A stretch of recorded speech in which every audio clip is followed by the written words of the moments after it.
दोस्तों, आज मैं कुछ ऐसा बताने जा रहा हूं जो मैं 30 की बजाय 20 साल की उम्र में जानता होता। स्टीव जॉब्स, वो शख्स जिसने टेक्नोलॉजी को ही बदल कर रख दिया। आज के ज़माने में देखें तो हमारे पास आईफोन 16 है।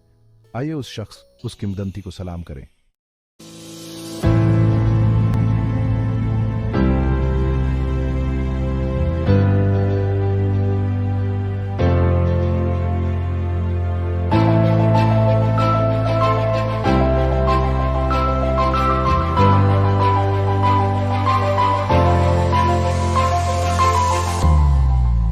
दोस्तों, आज हम बात करेंगे स्टीव जॉब्स की।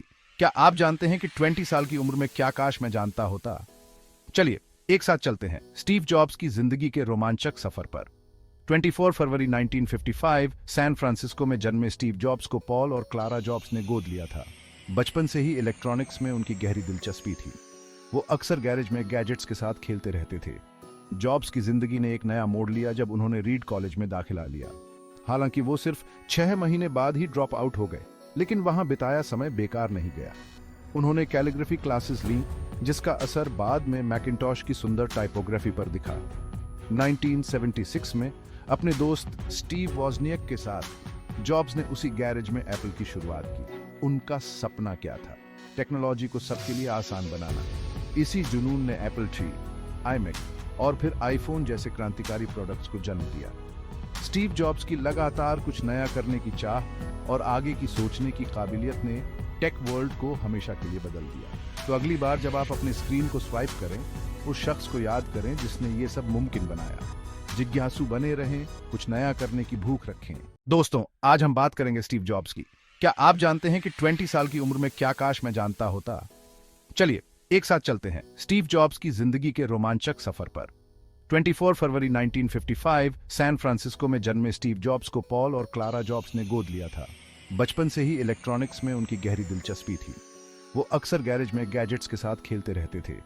जॉब्स की जिंदगी ने एक नया मोड़ लिया जब उन्होंने रीड कॉलेज में दाखिला लिया।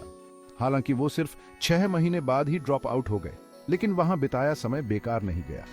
उन्होंने कैलीग्राफी क्लासेस ली, जिसका असर बाद में मैकिन्टॉश की सुंदर टाइपोग्राफी पर दिखा। 1976 में अपने दोस्त स्टीव वॉजनियक के साथ जॉब्स ने उसी गैरेज में एप्पल की शुरुआत की। उनका सपना क्या था? टेक्नोलॉजी को सबके लिए आसान बनाना। इसी जुनून ने एप्पल III, iMac और फिर आईफोन जैसे क्रांतिकारी प्रोडक्ट्स को जन्म दिया। स्टीव जॉब्स की लगातार कुछ नया करने की चाह और आगे की सोचने की काबिलियत ने टेक वर्ल्ड को हमेशा के लिए बदल दिया। तो अगली बार जब आप अपने स्क्रीन को स्वाइप करें, उस शख्स को याद करें जिसने ये सब मुमकिन बनाया। जिज्ञासु बने रहें, कुछ नया करने की भूख रखें। साल था 1997। एप्पल, जो कभी सिलिकॉन वैली का शाइनिंग स्टार था, अब बर्बादी के कगार पर था। सालों की गलतियों और भरे हुए मार्केट ने अपना असर दिखाना शुरू कर दिया था। कंपनी की फाइनेंशियल सिचुएशन बहुत खराब थी। मोरल बिल्कुल डाउन था। एप्पल को एक सेवियर की सख्त जरूरत थी। उन्हें क्या पता था कि उनका सेवियर कोई और नहीं बल्कि वो शख्स होगा जिसे उन्होंने एक दिकाड़े पहले ही निकाल दिया था। वो कंपनी जो कभी अपने नए आइडियाज और स्लीक डिजाइन के लिए जानी जाती थी, अब बस अपनी पुरानी पहचान की परछाई थी।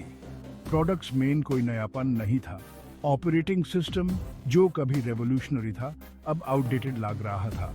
कुछ तो बदलना था और जल्दी। एंटर स्टीव जॉब्स, विजनरी को फाउंडर, जिसे 1985 में अपनी हाई कंपनी से निकाल दिया गया था, ने खुद का एक नया सफर तय किया था। उसकी कंपनी नेक्स्ट कमर्शियली सक्सेसफुल नहीं थी, लेकिन उसने ग्राउंड ब्रेकिंग टेक्नोलॉजी डेवलप की थी। जॉब्स, जो कभी चैलेंजेस से पीछे नहीं हटते थे, ने एक अपॉर्चुनिटी देखी। वो अंदर से जानते थे कि वो एप्पल को बचा सकते हैं। वो उसका डीएनए जानते थे। वो उसकी पोटेंशियल समझते थे। बोर्ड ऑफ डायरेक्टर्स, जो कोई सोल्यूशन ढूंढने में लगे हुए थे, ने जॉब्स में एक उम्मीद देखी। क्या ये प्रोडिगल्स हों? वो सोच रहे थे कंपनी की किस्मत बदल सकता है। निगोशिएशंस शुरू हुई, चुपके चुपके, और एप्पल के फ्यूचर के बोझ टल। जब डील फाइनल हुई तो टेक वर्ल्ड में हलचल मच गई। एप्पल नेक्स्ट को अक्वायर करेगा। और सबसे इम्पोर्टेंट बात, स्टीव जॉब्स इस कंपनी में वापस आ रहे थे जिसको उन्होंने बनाया था। ये एक गैम्बल था, दोनों पार्टीज के लिए रिस्की मूव। जॉब्स, जो अपनी डिमांडिंग पर्सनालिटी और स्ट्रॉन्ग विजन के लिए जाने जाते थे, एक वाइल्ड कार्ड थे। फियर भी, हवा में एक्साइटमेंट थी। काया जॉब्स अपने पैशन और इनोवेशन के साथ आईएसएस डूबते हुए जायंट में जान डाल सकते हैं। हिस्ट्री के सबसे रिमार्केबल कॉर्पोरेट टर्न अराउंड्स में से एक के लिए स्टेज सेट हो चुका था। जॉब्स ने टाइम वेस्ट नहीं किया। वो एप्पल में एक कॉन्करिंग हीरो की तरह नहीं, बल्कि एक प्रैक्टिकल लीडर की तरह वापस आए। उन्होंने तुरंत इंटरिम सीईओ का रोल संभाल लिया, एक ऐसा टाइटल जो उनकी कमिटमेंट की टेम्पररी नेचर को रिफ्लेक्ट करता था, एटलीस्ट ऑन पेपर। अनहोन कंपनी की हर एस्पेक्ट को स्क्रूटिनाइज किया, प्रोडक्ट डेवलपमेंट से लेकर मार्केटिंग तक। वो जानते थे कि ड्रास्टिक मेजर्स की जरूरत है।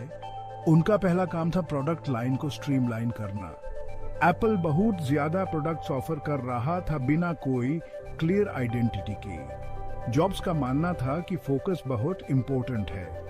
कंपनी उनकी डायरेक्शन में बदलना शुरू हो गई। एक नए एरा की शुरुआत हो रही थी। Section 5, the iMac, a beacon of hope. 1998 में जॉब्स के वापस आने के एक साल से भी कम टाइम में एप्पल ने iMac लॉन्च किया। यह सिर्फ एक कंप्यूटर से कहीं बढ़कर था।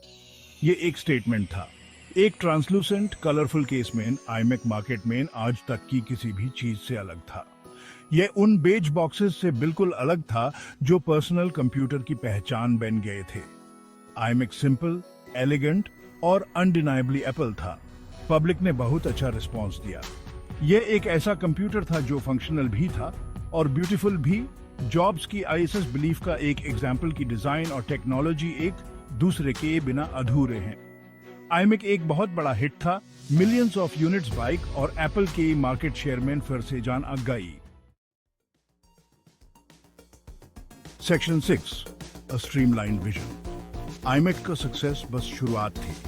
जॉब्स ने एप्पल की प्रोडक्ट लाइन को रिफाइन करना जारी रखा, कुछ कोर प्रोडक्ट्स पर फोकस करते हुए मैकिंटॉश कंप्यूटर, आईपॉड और न्यूली लॉन्च्ड आईफोन। वो समझते थे कि सक्सेसफुल होने के लिए एप्पल को बेस्ट होने की जरूरत है, बिगेस्ट होने की नहीं। क्वालिटी ओवर क्वांटिटी का ये लेजर फोकस कंपनी के हर एस्पेक्ट में रिफ्लेक्ट होता था। जॉब्स ने एक्सेलेंस की कल्चर को एस्टैब्लिश किया।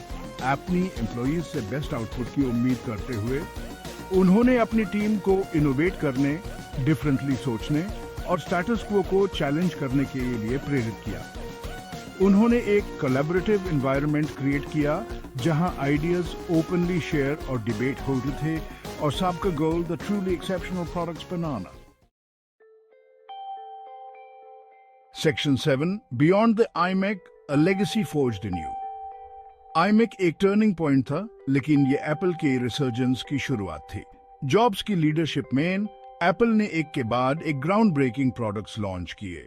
आईपॉड अपनी स्लिक डिजाइन और सिंपल इंटरफेस के साथ म्यूजिक सुनने के तरीके को ही बदल दिया।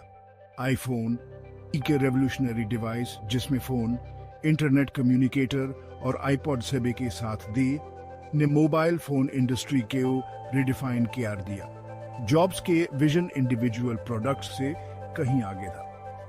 वो एक इकोसिस्टम क्रिएट करने की इंपॉर्टेंस समझते थे, हार्डवेयर, सॉफ्टवेयर और सर्विसेज का एक सीमलेस इंटीग्रेशन। यह इकोसिस्टम जिसके सेंटर में आईट्यून्स था, एप्पल के लिए एक इंपॉर्टेंट डिफरेंशिएटर बन गया, कस्टमर्स को एंगेज करता हुआ और टेक टाइटन के रूप में पोजीशन सॉलिडिफाई करता हुआ। Section 8, the resurgence of a tech titan. एक डिकेड से भी कम टाइम में स्टीव जॉब्स ने एप्पल को कोलैप्स के कगार से टेक वर्ल्ड के शिखर पर पहुंचा दिया था। उनकी अनवेवरिंग विजन, एक्सेलेंस के लिए उनकी रिलेंटलेस परस्यूट और टेक्नोलॉजी और डिजाइन दोनों की उनकी डीप अंडरस्टैंडिंग ने एप्पल को दुनिया की सबसे वैल्यूबल और एडमायर्ड कंपनीज में से एक बना दिया। उनकी कहानी इनोवेशन की पावर, लीडरशिप की इंपॉर्टेंस और ब्यूटीफुली डिजाइंड प्रोडक्ट्स की एंड्यूरिंग अल्यूर का एक प्रमाण है। जॉब्स की लेगेसी उनके प्रोडक्ट्स से कहीं बढ़कर है। उन्होंने दुनिया को दिखाया कि टेक्नोलॉजी सिर्फ फंक्शनल नहीं होती, यह ब्यूटीफुल, इंट्यूटिव और मैजिकल भी हो सकती है। उन्होंने दुनिया पर एक ऐसी छप छोड़ी है जो जेनरेशंस तक रहेगी। जैसा कि हमने आज देखा, स्टीव जॉब्स की एप्पल में वापसी एक परिवर्तनकारी अवधि का प्रतीक थी, जिसने कंपनी के भाग्य को बदल दिया और तकनीकी क्रांति के लिए मंच तैयार किया। संकट के कगार पर पहुंचने से लेकर क्रांतिकारी उत्पादों के लॉन्च करने तक, जॉब्स की दृष्टि और संकल्प ने न केवल एप्पल बल्कि पूरे तकनीकी उद्योग को पुनर्निर्मित किया। इस अद्भुत यात्रा में हमारे साथ रहने के लिए धन्यवाद। यदि आपको यह एपिसोड पसंद आया तो कृपया लाइक बटन दबाना न भूलें और प्रेरणादायक कहानियों के लिए सब्सक्राइब करें और हमारे अगले एपिसोड के लिए बने रहें, जहां हम आईफोन के क्रांतिकारी लॉन्च में डुबकी लगाएंगे।